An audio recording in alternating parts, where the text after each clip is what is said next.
자, 안녕하십니까. 자, 이번 영상에서는 환경 시험에 대해서 한번 다뤄보도록 하겠습니다. 자, 환경 시험에 대해서 말씀드리기 전에 환경 시험의 중요성을 언급하는 동영상이 하나 있는데요. 제가 동영상을 하나 살펴보도록 하겠습니다.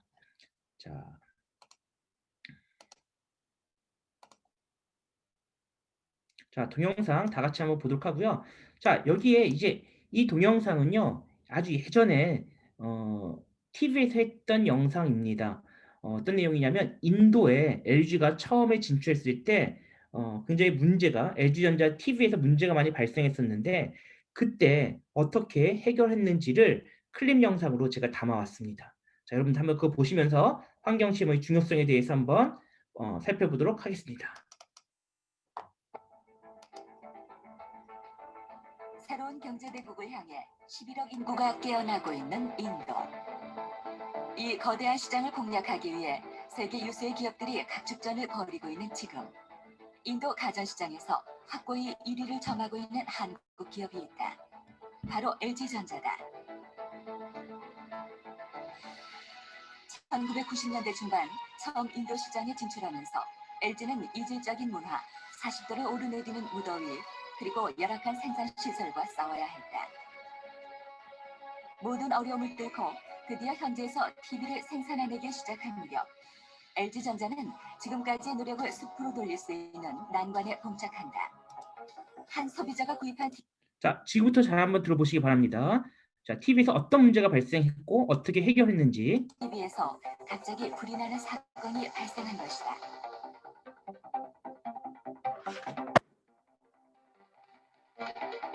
공장의 모든 생산 라인을 중지시키고 사흘 밤낮을 매달린 끝에 찾아낸 원인은 고전압과 저전압 사이를 춤추듯 오가는 인도의 전기 사정. 이를 견디지 못한 TV의 콘덴서가 폭발하면서 흘러내린 전해액이 먼지에다 스파크가 일고 불이 난 것이다. LG전자는 일주일간의 밤샘 노력 끝에 가전제품의 수명을 단축시키는 더위와 먼지, 그리고 불안정한 전압 등 최악의 환경에서도 고장나지 않고 견딜 수 있는 새로운 제품 규격을 내놓는 동시에 장벽 높은 인도 시장에도 안착하게 된다. 자, 여러분 영상은 이렇게 끝납니다. 자, 어떠세요? 어, 무엇을 느끼셨습니까? 자, 환경 시험의 중요성에 대해서 느끼셨나요? 자, 지금 무슨 말씀이냐면 바로 이런 이야기가 나오고 있어요. 모레 인도 시장에서 TV가 폭발했습니다. 화재가 발생했죠. 근데 거기서 주요 키워드가 뭐였습니까? 고장을 재현한다 그랬습니다. 고장을 재현하기 위해서 엔지니어들이 사흘 밤낮을 밤새 노력한 끝에 무엇을 찾았습니까? 원인을 찾아냈습니다. 원인이 뭐였죠? 고전압과 저전압을 춤추는 듯한 그런 전압의 변동. 그것에 따라서 TV에 붙어 있는 콘덴서가 터지면서 근데 여러분들 콘덴서만 터진다고 해서 불이 났을까요? 불이 나지 않죠. 그런데 인도 저 당시만 해도 어땠을까요? 네, 굉장히 열악한 환경, 먼지와 고온의 열악한 환경이라고 그랬죠. 전해액이 흘러내리면서 PCB에 묻어있던 먼지와 전해액이 반응을 하면서 스파크가 난 겁니다. 그 스파크가 나면서 화재가 발생했는데 바로 그것을 체현한 것이에요. 그래서 LG전자는 어떻게 그것을 개선했을까요? 아마 맨 뒤에 영상에서 보셨을지 모르겠는데 빠르게 새로운 제품 규격을 내놓는과 동시에 라고 표현했습니다. 그 표현은 달리 말한다면 제품의 규격이기도 합니다만 신뢰성 시험 평가 규격을 바꾼 것입니다. 즉 환경시험의 규격을 바꾼 것이에요. 자, 여기서 이제 제 두 가지를 한꺼번에 말씀드렸는데요. 첫 번째는 LG전자가 실수한 게 뭡니까? 그 나라의 전압 사정을 알지 못했습니다.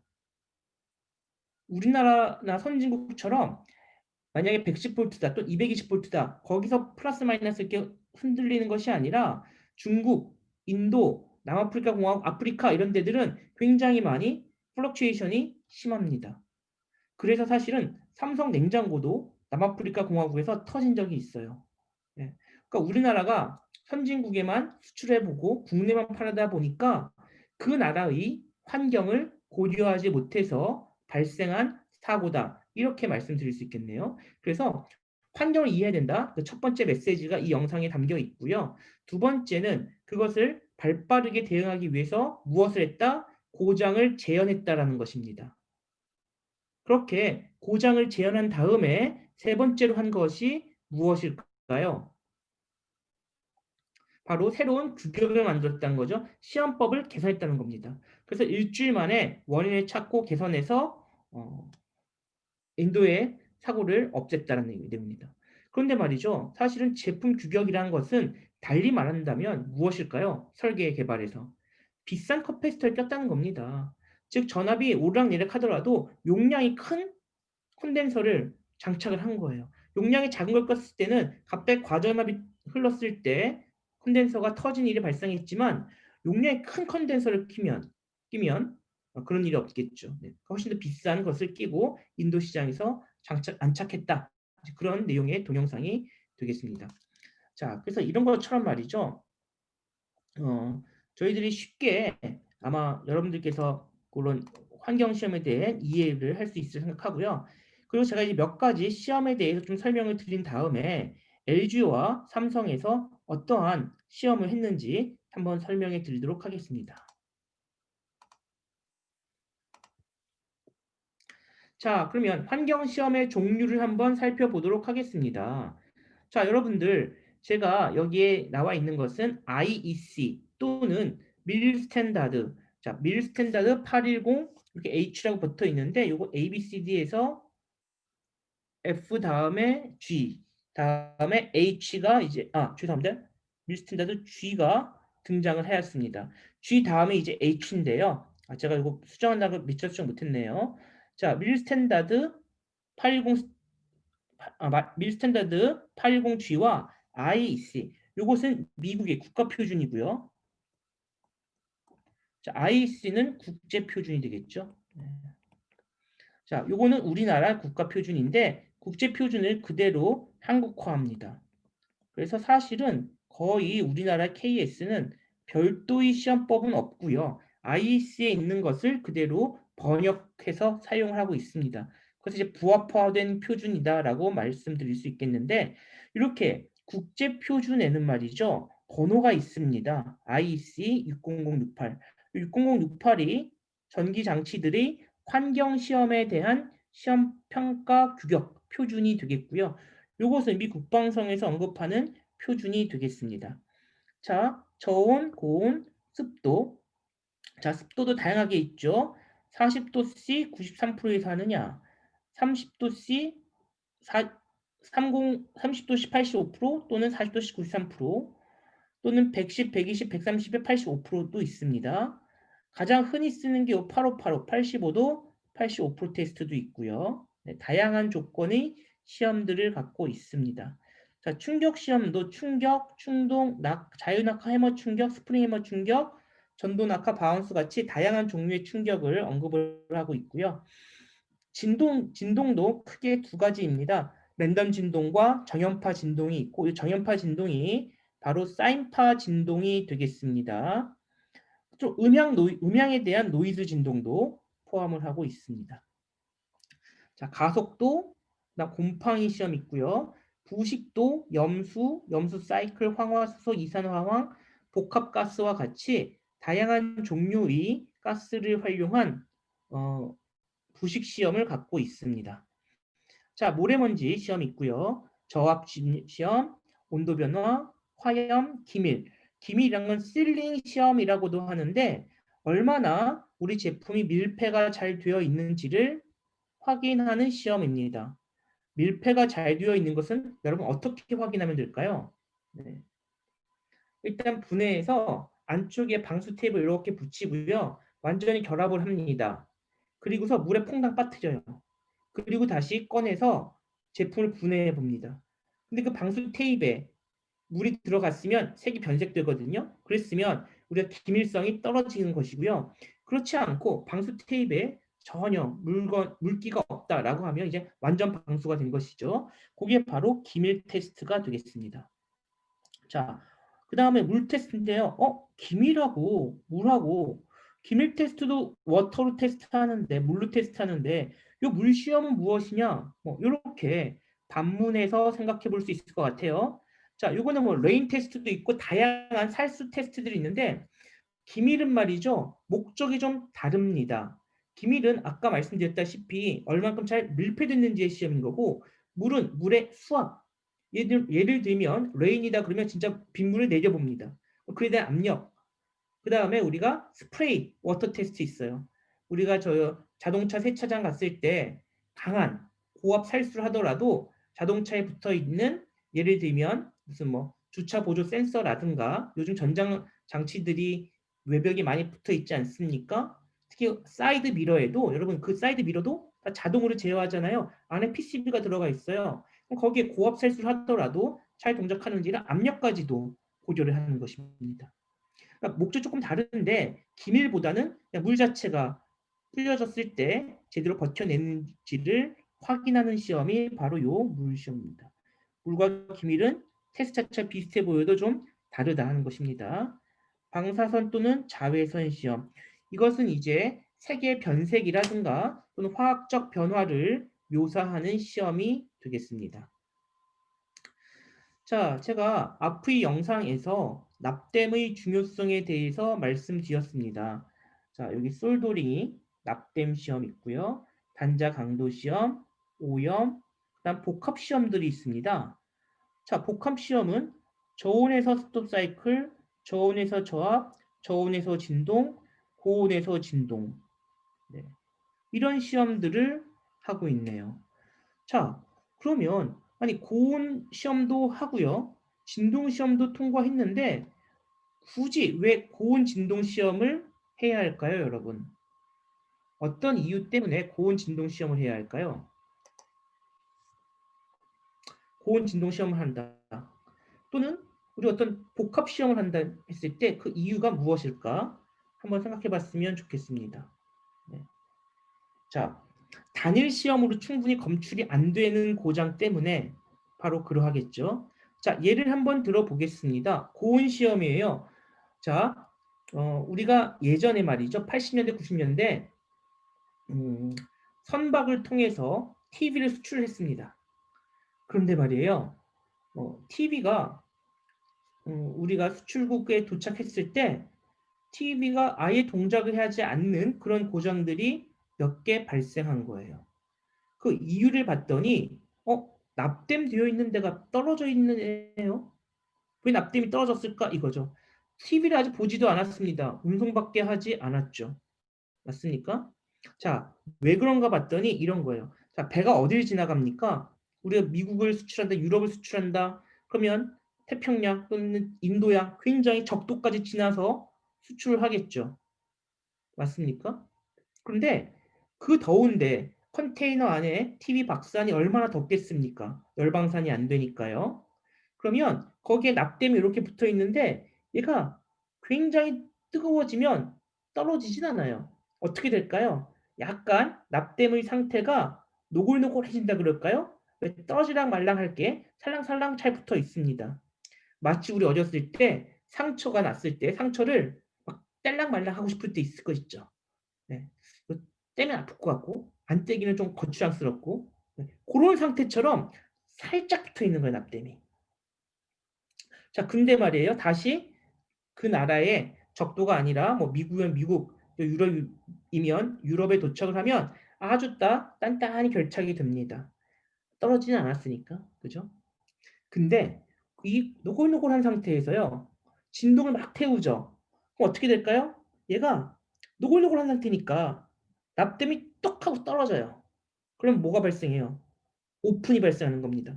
오픈이 발생한다는 것은 전류가 흐르지 않는 거죠. 우리 왜 스위치를 갑자기 개방한 것처럼 똑같은 효과예요. 납땜이 떨어져 버렸으니까요. 이것은요, 고온에 아무리 해도 납땜 떨어지지 않아요. 그리고 정상 온도에서 아무리 흔들어도 납땜만 잘 돼 있으면 진동이 아무리 가해도 떨어지지 않습니다. 그런데 고온 상태에서는 이것이 떨어질 수 있다는 거예요. 바로 이러한 것들이 우리가 고온 진동 시험을 하는, 복합 시험을 하는 이유입니다. 그래서 기업들이 복합 시험을 한다라고 하면 다 이유가 있습니다. 그것은 단일 시험으로는 재현되지 않는 고장을 찾아내기 위함이죠. 우리는 바로 그러한 것들을 제대로 잘 볼 필요가 있습니다.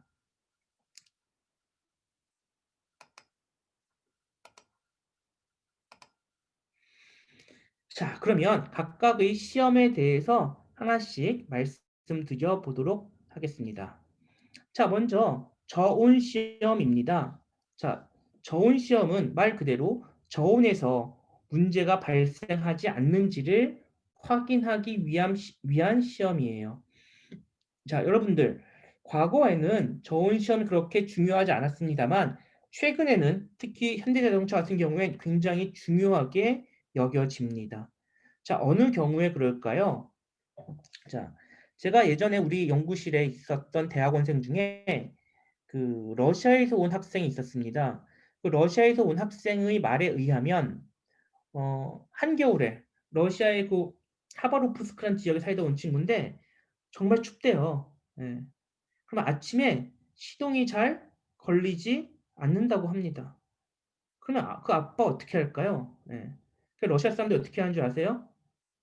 배터리를요 빼서 집에 갖고 있다가 아버지가 출근할 때 가서 본넷 열고 배터리 장착하고 출근합니다. 그리고 도착해서 사무실에서는 다시 본넷 열고 배터리 꺼내서 자기 사무실에 갖다 두고 다시 올 때는 반대로. 그러니까 차 살 때 무엇이 중요할까요? 배터리가 장착이 쉬워야 돼요. 그런 차를 산다는 거예요. 배터리가 잔뜩 나사가 잔뜩 있어갖고 그 추워 죽겠는데 손이 다 얼어붙게 많이 하면 안 되겠죠. 나사 몇 개 탁탁 풀고 빨리 빼갈 수 있는 그런 차가 좋은 차라는 거죠. 그런데 이제 오늘날 현대자동차 같은 경우엔 극저온에서도 동작하는 그런 솔라리스란 차를 출시하면서 그런 차들 이제 내보내는 거죠. 그런데 과거에 러시아에 많이 팔리지 않을 때는 이런 저온 시험이 그닥 중요하지 않았습니다. 이제는 정말 북미나 북미나 또 러시아나 이런 추운 지방이 각광을 받으면서 저온에서의 저장 또는 사용료 중에 문제가 발생하는 것을 체크하는 시험이 매우 중요한 시험이 되겠고요. 저온이라 함은 IC 기준, 국제표준 기준으로는 플러스 5도에서 마이너스 65도까지로 보고 있습니다. 자, 그렇다면 이 시험 평가 기준 중에서는 조건 중에서는 우리가 적절한 시험을 선택하라 하는 것입니다. 적절한 조건을 선택하라라는 것입니다. 자, 시험품이 열 방산이 있는 경우, 없는 경우를 판단해야 되겠고요. 어쨌든 우리 제품 자체가 열을 뿜는지 뿜지 않는지를 판단해서 보자는 거고요. 자, 열 방산이 없다라고 하면 어떤 급격한 온도 변화를 수반하는 시험, 그리고 완만한 온도 변화를 하는 시험으로 좀 구분해서 할 필요도 있겠습니다. 저온에서 갑자기 떨어지지 않고요. 자, 그래서 이렇게 우리 제품을 제품의 성격과 환경을 보고 테스트를 할 필요가 있겠다라는 것입니다. 자, 그리고 환경 시험할 때 중요한 포인트는 주변 온도, 주위 온도가 아니라 제품이 시험품이 규정된 온도 조건에 도달했을 때예요. 그러니까 시험품의 온도가 중요하지 거기 대기 온도가 중요한 것은 아닙니다. 자, 여러분들 이렇게 오른쪽에 보시는 것을 우리는 챔버라고 합니다. 네. 요 문을 열고요. 거기에 시험품을 넣고 닫으면 사실 아주 정밀한 냉장고라고 보시면 되겠습니다. 저온 시험은. 고온 시험은 이제 뭐 온장고가 되겠죠. 다음에 나오는 것인데요. 통상 이런 저온 시험, 고온 시험은 각각 다른 장비가 아니라 동일한 장비에서 테스트가 이루어집니다. 이것을 항온 항습 챔버라고 하는데 저온도 하고 고온도 할 수 있습니다. 자, 당연히 시험 목적은 고온에서의 저장 또는 사용 중에 문제가 발생하지 않는지를 확인하는 시험으로서 그 조건이 30도에서 1000도까지 있네요. 뭐 이렇게 무책임하게 범위가 많냐 이렇게 말씀하실 수도 있는데 이유가 있습니다. 우리 제품이 어떤 조건에 노출되는지에 따라 다르다고 말씀드렸죠. 아마 30도, 35도는 굉장히 온습도 제어가 잘 되는 곳에 장착된 제품 또는 부품일 겁니다. 저렇게 1000도씩 있는 건 뭘까요? 뭐 미사일에 가는 거. 예를 들면 미사일도 여러분 유도 무기 같은 경우에 밑에 장약 폭약이 있고요. 확 하죠. 저기 화염을 뿜지 않겠으면 그 앞부분은 결국은 컴퓨터예요. PCB가 장착되어 있어서 적의 목표물을 잘 찾아가야 되는데 이것은 다 컴퓨터 연산합니다. 거기에 있는 PCB들은 800도, 1000도를 견디게끔 소자들이 반도체나 이런 것들이 설계가 되어야 합니다. 네. 이건 이제 양산품을 할 수 없는 것이고 특수 목적으로 제품을 생산하겠죠. 그런 것들은 뭐 800도니 630도니 뭐 우주선에 장착된다든가 이런 것들은 높은 온도를 견뎌야 되겠습니다. 자동차 같은 경우 여러분 엔진 룸이 통상 한 85에서 100도 사이입니다. 80에서 85도 사이입니다. 그러면 그 주변에 있는 열방산을 못하고 또 어떤 부품들까지 포함하면 100에서 110 정도, 110을 넘지 않아요. 그런데 130, 150을 할 필요는 없습니다. 여러분 말이 쉽지 10도, 20도 굉장히 크거든요. 그렇다면 우리가 자동차라고 했을 때 그것의 주변을 잘 보고 거기에 적정한 온도로 테스트를 해야 되는 것입니다. 자, 고온 시험 같은 경우는 정말 중요합니다. 특히 전장 같은 경우에 오동작을 많이 일으키고요. 어떤 제품의 열화를 일으키기 때문에 고온 시험은 매우 중요하다. 결국 우리 전자제품 같은 경우에는 열과의 싸움이에요. 예. 신뢰성이라고 쓰고 열설계라고 읽는다 이런 표현을 할 정도로 열이 굉장히 중요합니다. 자, 다음은 습도 시험이 되겠습니다. 제품이 높은 상대 습도 상태에서 사용 또는 저장될 때 습기의 흡수 또는 확산에 문제가 없는지 확인하는 시험으로서 온도와 습도가 이렇게 짝을 이뤄서 이야기합니다. 4093이냐 가장 대표적인 40도씨 93%죠. 8585. 그 다음에 요즘 하스트라고 하는 13085.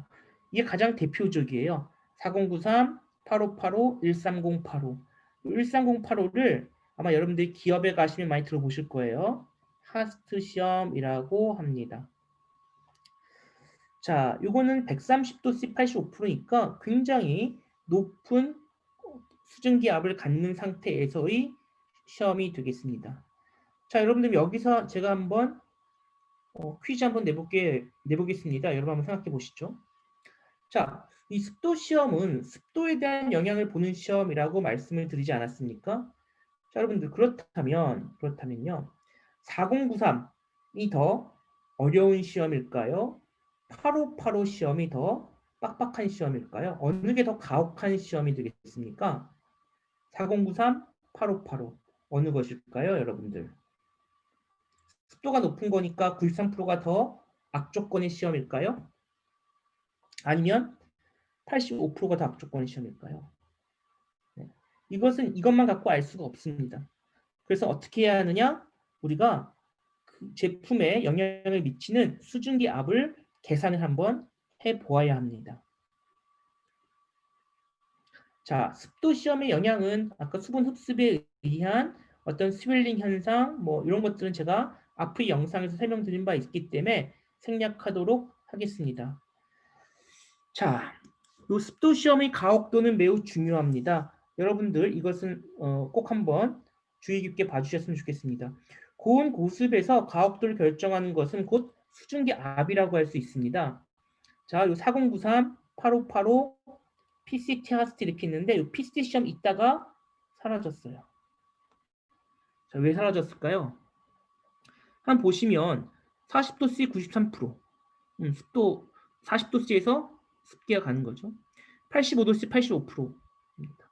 121도씨 100%는요. 100%라는 건 뭘 의미해요? 거의 물이 흐르는 거죠. 그러니까 습기에 의해서 망가진다기보다 물에 의해 잠겨서 물이 생겨서 뭐 합선이 날 수도 있고 소자가 망가질 수 있겠죠. 이건 물에 의한 겁니다. 수분에 의한 것이 아니기 때문에 PCT 시험은 이제 이따가 폐지가 됐고요. 가장 가혹한 게 바로 하스트 13085입니다. 자, 여기 습도보다 온도가 더 중요한 이유가 있는데 무엇이냐? 제가 앞에서도 설명드렸죠. 온도가 올라가면 올라갈수록 분자 운동이 활발해집니다. 습도의 운동이 활발해져요. 아마 중학교 때 과학 시간에 용해도 곡선이란 거 배워보셨을 거예요. 용해도 곡선이란 것은 물질마다 다른데 대략 이렇게 됐죠. 네. 이게 온도가 올라갈수록 포화 수증 기압은 올라갑니다. 자, 그렇다면 여기 40도 C고요. 이게 85도 C라고 가정해 보겠습니다. 여기에서 93%, 여기에서 85%예요. 이 전체 대비 85%된 시점이죠. 그럼 수증기압이 어디가 더 높냐는 거죠. 당연히 딱 보셔도 이 수증기압, 포화 수증기압 그래프 용해도 곡선을 봐도 85도씨가 더 높다라는 거 생각이 드시죠. 그래서 우리가 수증기압을 본다면 여기는 6800파스칼, 4093일 땐 6800파스칼, 8585일 땐 85도씨 85%일 땐 49000파스칼이에요. 무려 130도씨 85%일 땐 무려 23만 파스칼이 되는 겁니다. 그래서 우리가 이 상대 습도를 계산하는 것은 요 밑에 내용이 나와 있고요. 한번 보시면 될 것 같습니다. 자, 그러면 어떻게 연산하는지는 제가 한번 보도록 하겠습니다. 자, 이 슬라이드에 나와 있는 것이 온도에 따른 포화 수증기 압이에요. 만일 85도씨다. 85도씨면 포화 수증기 압이 57,819파스칼이고요. 40도씨다. 그러면 40도씨 여기죠. 여긴 7,381파스칼이네요. 거의 뭐 한 8배 정도 차이가 나네요. 그죠? 포화 수증기압 자체가 비교할 수 없게 차이가 나고 있습니다. 자, 그러면 요 예제 한번 보겠습니다. 자, S 디스플레이사에서 실제 예제입니다. 동작 시험을 60도씨 90%에서 하고 저장 시험을 70도씨 80%에서 실시한다고 합니다. 자, 여러분들 이렇게 딱 봤을 때 말이죠. 저장 시험과 동작 시험을 볼 때 어느 게 더 가혹할까요? 이게 TV에 실장되는 시험이다라고 봤을 때 60, 아까 4093이나 8585는 저 밑에도 제가 보여드리겠습니다만 저거는 뭐 뻔해요. 네, 뻔합니다. 그렇죠? 잠시만요. 57819인데요. 잠깐만요. 이게 이제 좀 잘못 쓰여졌네요. 자, 어쨌든 이건 뻔합니다. 뻔해요. 그런데 계산하기 전에 동작하고 저장을 보면 어느 게 더, 그럼 동작과 저장은 여기는 전원을 인가하는 거예요. 전원을 인가합니다. 여기는 전원을 인가하지 않아요. 전기를 주지 않습니다. 네. 통상 저장을 더 가혹하게 해요. 그럼 텔레비전, 운송이나 저장하는 환경 굉장히 악조건이죠. 근데 집에서 TV 볼 때 막 60도씨, 70도씨에서 봅니까? 굉장히 악한 조건에서 보지 않죠. 근데 왜 동작 시점 60도인가요? 한여름에 에어컨 안 킨 집이 한 35도, 40도 되는데 그 요 뒤에 하우싱 있잖아요. 커버까지 하면 그 안에 들어간 소자는 한 50%, 60%될 수가 50도, 60도 될 수가 있겠죠. 그래서 실제 TV를 보는 온도가 더 낮죠. 하지만 우리가 컨테이너에 저장하거나 또는 선박에 운송할 때는 70도까지 올라간다. 통상 더 가혹합니다. 자, 근데 우리 그렇게 얘기할 건 아니고 실제 연산해보자는 거죠. 6095입니다. 6090입니다. 60도씨 보세요. 60도씨 19,934파스칼이네요. 그러니까 여기에 95%면 0.95를 해주게 되겠습니다. 95%네요. 그러면 비계식에 의해서 포화 수증기압일 때 19,934니까 0.95에서 18,937파스칼이 되겠고요. 70도씨에서는 여러분 여기 보면 31,179였지 않습니까? 31,179의 80%니까 약 24,984파스칼쯤 되네요. 한 30%쯤 더 가혹하다는 걸 알 수 있겠습니다. 4093 뻔하죠? 7381파스칼인데 여기에 93%니까 6864파스칼이고요. 자, 여기 85도일 땐 57,819파스칼이었습니다. 그때 85%니까 49,146파스칼이에요. 약 7배 정도 더 가혹하다 하는 것을 확인할 수 있겠습니다. 자, 이렇게 해서 온습도 예제까지 말씀드렸고요. 이것은 전장품에서 매우 중요한 시험이기 때문에 여러분들 잘 좀 숙지하시기 바랍니다. 자, 다음은 습도 사이클입니다. 고습하에서 온도 변화가 반복되었을 때 이것은 습도만 보는 것이 아니라 제품 표면의 이슬까지 맺히는 조건에서 테스트하는 용도가 되겠습니다. 그래서 어떤 사용 또는 저장되는 환경에서의 제품의 내성을 보게 되는 상태로서 어떤 제품이 얼어 있을 때, 좀 깜깜 얼어 있을 때 온도를 쭉 올리면서 녹이겠죠. 그러다 다시 하면 다시 표면이 약간 서리 같은 것들이 껴냅니다. 그래도 잘 되는지를 테스트하는 시험이 되겠습니다. 자, 다음은 충격 시험인데요. 자, 충격 시험은 수송 사용 중에 자주 있는 것이 아닙니다. 빈도가 적고 반복이 없는 경우에 빈도가 적고 반복이 없는 충격을 묘사하는 시험입니다. 그래서 우측에 보시는 이게 바로 충격 시험 장비가 되겠는데요. 여기서 추를 꽝 떨어뜨려요. 그런데 제품 자체 떨어뜨리는 낙하 시험과는 다릅니다. 즉 뭐냐면 선반이 이렇게 있고요. 선반 위에 제품을 이렇게 놓습니다. 그리고 꽝 떨어뜨려요. 이렇게. 제품 자체 떨어뜨린 것과 이건 낙하예요. 낙하가 아니라 선반 위에서 땅, 꽝 하는 시험입니다. 자, 이거는 우리가 어떤 뭐 택배 운송을 하다가 과속 방지턱을 넘는다든가 항공기에서 착륙을 할 때 갑자기 큰 충격에 의해 제품이 흔들린다든가 이러한 것들을 묘사하는 시험으로서 충격파를 톱니파에 주냐, 정연파에 주냐, 사다리꼴파를 주느냐에 따라 종류가 다르겠고요. 그때 충격은 중요한 것이 충격 가속도가 어떻게 되느냐입니다. 크면 클수록 가혹하게 되겠고요. 그것에 대한 지속 횟수, 충격 횟수, 축방향당 몇 번씩 하느냐 이런 것들이 이제 가혹도를 결정하는 요소다. 이렇게 말씀드릴 수 있겠습니다.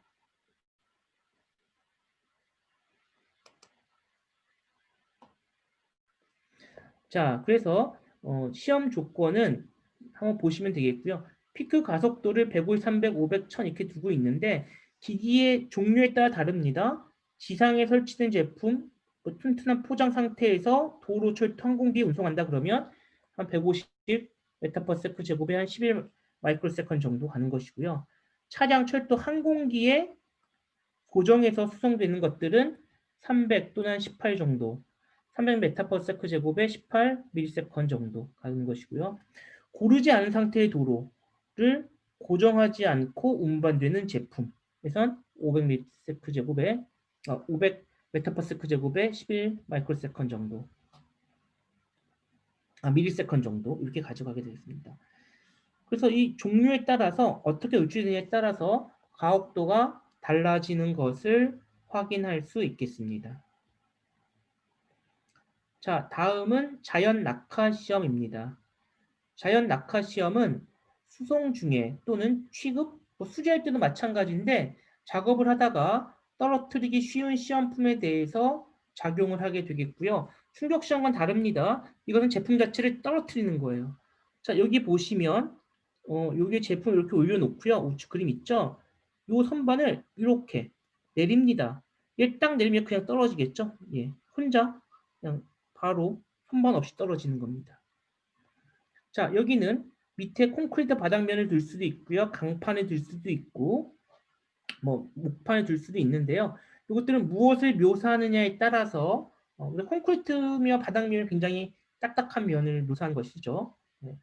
그래서 낙하 높이에 따라서 우리가 테스트를 하게 됩니다. 휴대폰 같은 경우에도 제가 기억하기에는 1.2m 높이에서 휴대폰을 7번 떨어뜨려요. 이렇게 해서. 이렇게 7번 이렇게 축마다 7번씩 떨어뜨립니다. 그래서 디스플레이가 7번 중에 몇 번 이상 파손되지 않으면 패스 아니면 페일 이렇게 가져가고요. 1.2m는 성인 남성 허리춤에서 떨어지는 것을 묘사하는 것이고요. 바닥면도 알루미늄판과 제 기억엔 강판이었던 것 같아요. 그래서 알루미늄 강판은 실내와 실외를 묘사해서 그러한 것들을 테스트를 하게 되는 것입니다.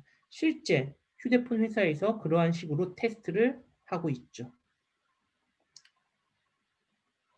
자, 진동 시험입니다. 충격은 쾅 하는 거고요. 쾅 하지만 제품 자체가 떨어지는 건 아니다. 낙하는 그냥 제품을 떨어뜨리는 거다. 근데 거기에 어떤 힘을 가하진 않아요. 자유낙하니까. 진동은 그게 아닙니다. 덜덜덜덜덜 계속 떠는 거예요. 네. 계속 덜덜덜덜덜 떨다 보면 여기에 부품된 소자들이 떨어지거나 뭔가 크랙이 발생하거나 그럴 수 있겠죠. 그래서 이때는 진폭 단위도 필요하고요. 어떤 진동에 따른 미케니컬 스트레스나 어떤 퍼티그, 피로 파괴까지도 이어질 수 있습니다. 진동을 계속 가하면 이거 이제 가혹하거든요. 그래서 나중에 어떤 피로 파괴도 발생을 할 수 있다. 이렇게 말씀드릴 수 있겠고, 진동수, 헤르츠 단위로 주로 많이 가져갑니다. 그래서 변위, 속도, 가속도 같은 것들을 진동 시험의 가혹도로 계산할 수 있겠고, 보시는 것처럼 주파수 범위와 값, 그다음 얼마나 진동할 것이냐, 뭐 1시간에서 길게는 300시간까지 되어 있네요.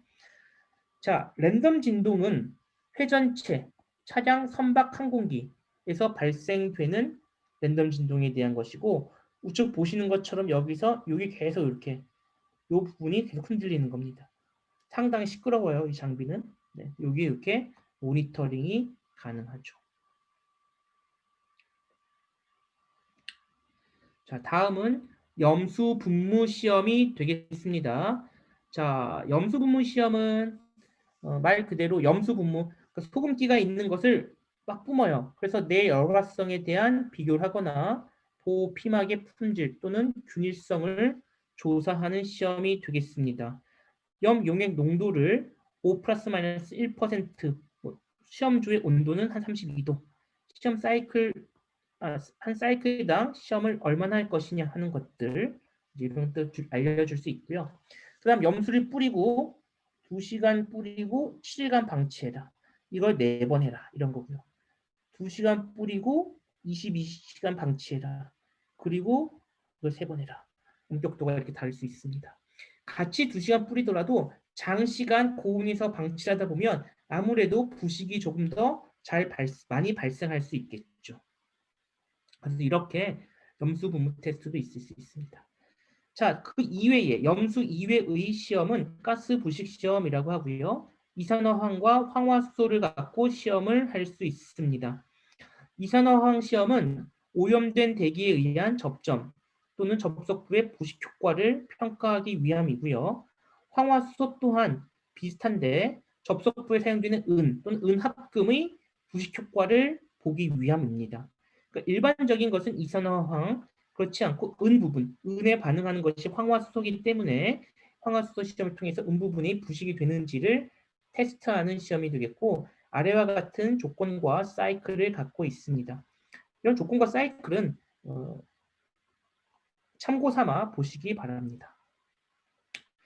자, 아마 끝으로 나오는 것이 가장 중요한 온도 변화 시험입니다.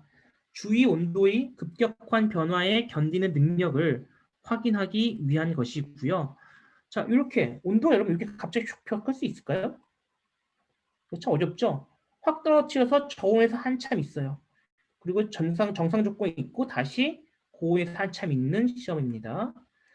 제가 어떻게 가져갈까요? 네. 사실은 방식이 몇 가지 있습니다만 이렇게 투액조 시험이 있어요. 요 챔버 밑은 여기는 저온이고요. 냉장고예요. 여기는 고온입니다. 그래서 제품이 요 밑에 있다가 마치 여기 밀폐되어 있고요. 엘리베이터처럼 쫙 올라갑니다. 이 밑바닥이. 그럼 다시 얘가 뜨거운 데로 가겠죠. 그 다음 다시 내려오는 거예요. 왔다 갔다 하는 것입니다. 마치 우리가 사람이 목욕탕에 앉아가지고 찬물에서 뜨겁게 올리고 뜨거운 물에서 다시 내리고 그거 굉장히 시간 오래 걸리죠. 그러니까 그렇게 안 하고 내가 냉탕, 온탕이 있고 목욕탕에서 왔다 갔다 하는 것처럼 그렇게 테스트하는 것이 바로 온도 급변 시험이 되겠습니다. 꼭 이렇게 하는 건 아니고요. 천천히 올렸다 천천히 내리기도 해요. 그렇게 빨리 올리고 내리는 시험도 있는데 급격히 올리기 위해서는 액조, 투 액조 시험, 액조가 2개 있는 테스트기를 이용해서 시험을 하기도 합니다. 이건 정속 온도 변화죠. 이건 이제 하나의 시험기예요. 이게 하나의 여기에서 온도를 쫙 내렸다가 유지했다 쫙 올리는. 그래서 정상 조건에서 정속을 내리고 유지하고 올리고 유지하고 내리는 시험이 되겠습니다. 역시 이 온도 변화 시험을 하는 이유는 두 가지 종류의 물질, 헤테로지니어스한 이종 재료 간의 열팽창 계수의 변화에 따라 열팽창 계수 변화에 따라 어떤 델루미네이션을 박리 현상, 떨어진 현상을 묘사하기 위한 시험이다라고 말씀을 드렸습니다. 자, 이것도 보시고요. 자, 요게 이제 하나 예전에 반도체 사례가 되겠습니다. 자, 온도 변화 시험을 할 땐 저온 고온 중에 뭘 먼저 할까도 협의가 필요합니다. 기본적으로는 저온부터 시작해서 고온으로 끝나도록 해요. 네. 저온 고온의 유지 시간은 가혹도와는 관계가 없습니다. 이게 얼마나 오래 갈까? 유지 시간이라는 건 바로 이거거든요. 이게 얼마나 기냐는 가혹도와는 별 차이가 없고 무엇이 차이가 있냐? 요 변화량. 요 델타 T가 이만큼이냐? 이만큼이냐? 델타 T1, 이 델타 T2면 델타 T2가 델타 T1보다 가혹하다는 거죠. 온도 변화가 크면 클수록 가혹하다는 겁니다. 자, 그러면 우리가 이 유지하는 시간은 무엇을 의미하냐는 거죠. 유지하는 시간. 유지하는 시간은 무엇을 의미하냐? 이 제품이 외부 온도가 내부까지 전달돼서 열 평형이 충분히 이루어지는 그 시간까지를 바로 의미하는 것입니다. 그래서 이게 그런 예인데 반도체의 예제입니다. 온도 변화를 이렇게 주는데요. 하나가 외부 온도 변화예요. 외부는 쭉 좋습니다. 쭉 내려요. 쭉 내리니까 점선 이 부분이 점점 수축하고 있는 거 보이시죠? 유지했을 때는 시조도 변하지가 않습니다. 쫙 올리죠. 그럼 시조도 같이 올라가고 있는 걸 보여주고 있어요. 여기가 유지가 된다면 이 시조의 길이도 변하지 않는다는 거예요. 그래서 온도 변화되지 않는 구간에서는 시조의 길이 변화도 멈춘다. 그래서 시료의 수축 팽창과 유지 시간은 큰 의미가 없고 의미가 있는 건 무엇이다? 델타 T, 온도 변화량. 델타 T는 뭘까요? 최고 온도에서 최저 온도를 빼준 것이죠. 즉 예를 들면 마이너스 40도에서 플러스 80도다. 그러면 델타 T는 120도가 되는 겁니다. 이 숫자가 크면 클수록 가혹한 시험이다. 이렇게 말씀을 드릴 수 있겠습니다. 자, 이렇게 해서 제가 환경 시험이 어떤 것이다 라는 것을 쭉 말씀을 드렸고요. 제가 유튜브에서 되게 재밌는 영상이 있더라고요. 실제 환경 시험이 어떻게 이루어지는지를 보여주는 시험이 되겠습니다. 자, 우선 삼성, LG, 현대차 하나씩 모두 살펴보도록 하겠습니다. 먼저 LG전자의 환경 시험을 보도록 하겠습니다.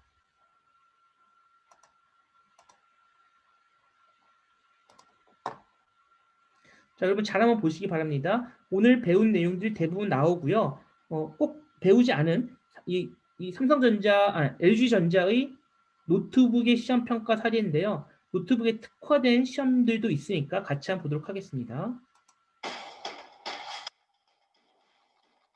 자, 낙하시험입니다. 낙하시험, 염수 분무시험, 홀딩 시험.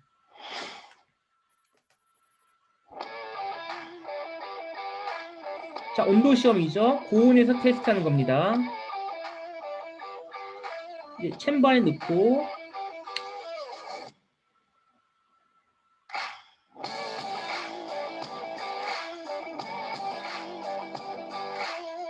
저장 운영이 다르죠. 스토리지 오퍼레이션 다른 거 볼 수 있고요.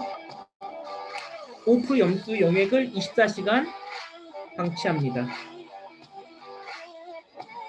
진동. 이게 진동 시험기예요. 랜덤 진동 인가하고 있습니다. 자유낙하. 충격 낙하. 하우징이 있죠. 껍데기가 있는 것은 충격 낙하. 먼지.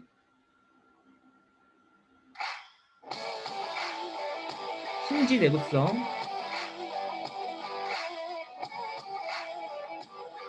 키보드 내부.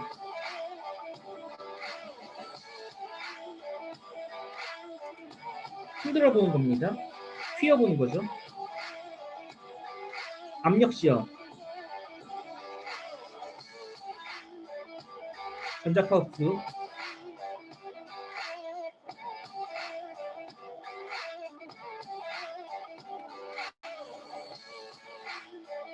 소음 시험도 있고요. 노이즈에 따라 제품 영향 받는지.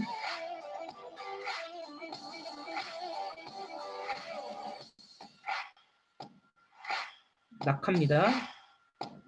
자연 낙하.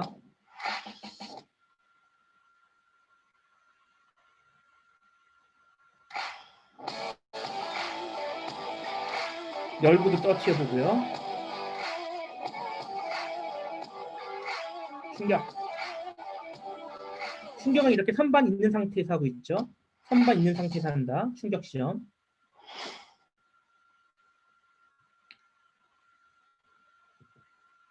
자, 어떻습니까?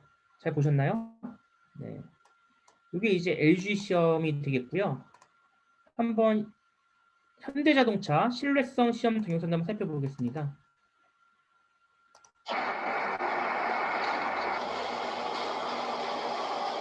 부식 내부 있고요. 저온 시험입니다. 레인, 솔트 스프레이.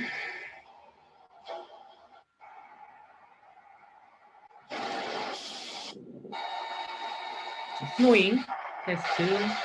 비. 프로스트 테스트.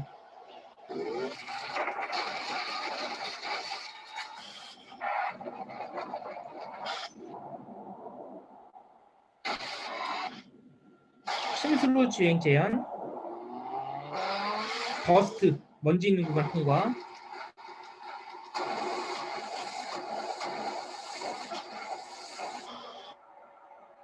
부식입니다. 부식. 모두 다 패스했다.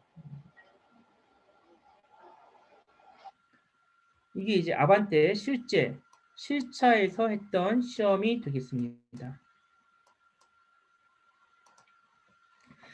자, 그 다음 끝으로 우리가 삼성전자 거 한번 볼게요.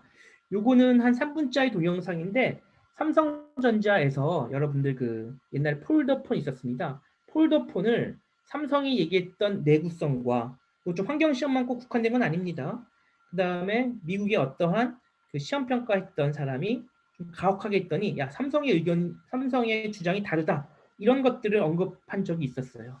그래서 그것을 한번 여러분들 이 영상 보시면서 한번 비교도 해보고 마지막에 저랑 한번 이야기해 보도록 하겠습니다.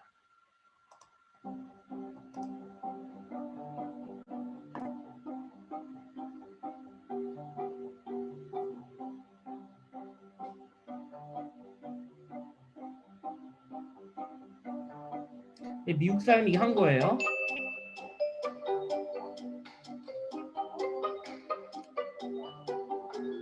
높은 곳에 떨어뜨리고요.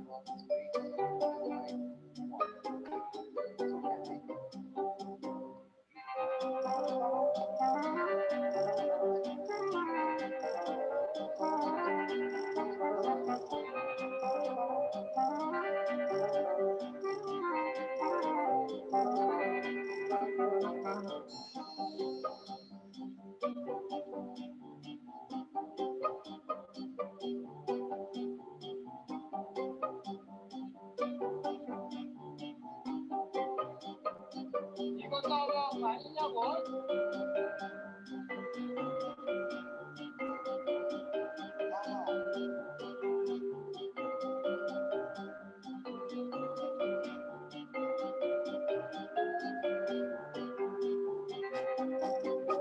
칼로 막 긁죠. 자, 이 시험 기계 한번 보세요. 이게 제대로 된 시험인가? 이 내구성 테스트 하는 겁니다. 삼성이 좀 이따 삼성이 하는 것과 한번 비교해 볼게요. 폴딩 테스트입니다. 이게 삼성이 하는 20만 번짜리 삼성에서 하는 테스트예요. 자, 부드럽게 여셨죠? 자, 이 사람들 어떻게 할까요? 탁, 탁, 탁, 탁.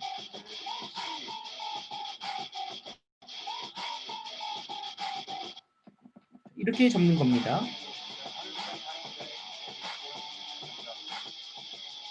삼성이 20만 번을 이야기했었는데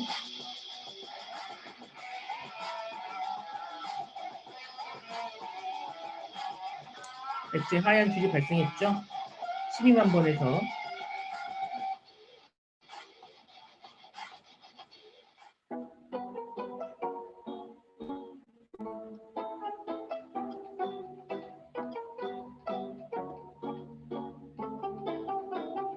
실험하는 사람도 저렇게 언급을 했어요. 네, 미국에서 이제 왜 나만 놔두고 그래?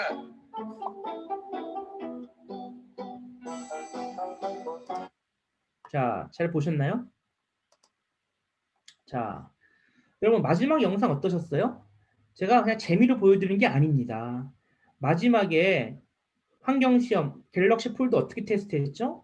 막 사다리 위에서 올라가고 떨어뜨리고. 근데 여러분 사다리 위에서 핸드폰 떨어뜨릴 일이 있나요? 아니 뭐 있을 수도 있지만 거의 없겠죠. 사실 보통 손에서 떨어뜨리는 거잖아요. 근데 막 칼로 입을 긁는 일 있나요? 그리고 정상적인 사고를 갖고 있는 사람이 라이터로 액정을 지지는 있을까요? 그 미국에서 했던 시험들은 전혀 환경 시험의 성격에 부합하는 것이 아닙니다.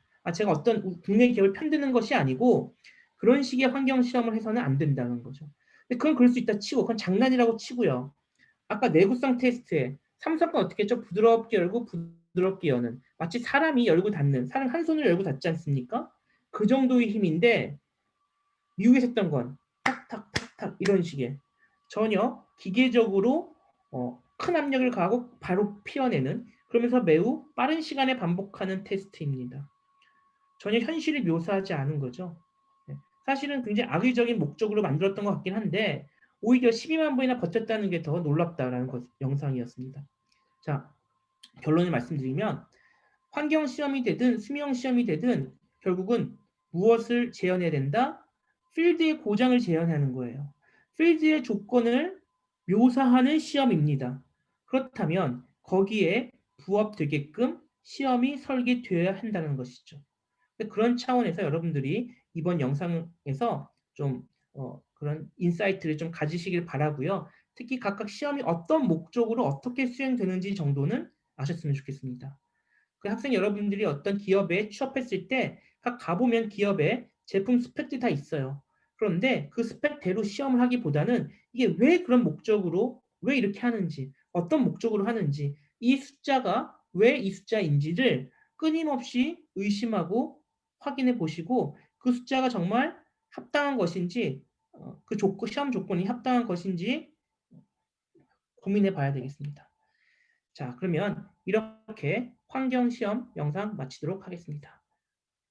시청해 주셔서 감사합니다.